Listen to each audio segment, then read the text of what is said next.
भाई बिना दुनिया सुना लागे हो, साथ रहे तो डरवा भागे हो। एके आवाज पे जान लड़ा दे, हमर भाई रंगदार लागे हो। दोस्ती में आग दुश्मन के काल बा, भाई खातिर सीना भी ढाल बा।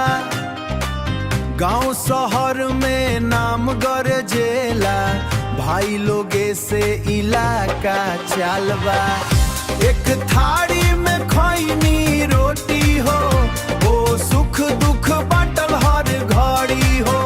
दुश्मन लाख सामने आ जा, भाई ना छोड़े कबहू कड़ी हो। आंधी तूफान से टकरा जाई, भाई खातिर जान गवा जालाई। दिलवा से दिलवा जुड़ल बा ऐसा, मरते दम तक साथ निभाई। गाड़ी चमके चश्मा न काला हो, भाई लोग के अलग जलवा निराला हो। पीछे चले पूरा टोली आरा के, नाम सुनते कांपे मोहल्ला सारा हो। दोस्ती खातिर आग लगा दे, भाई खातिर दुनिया हिला दे।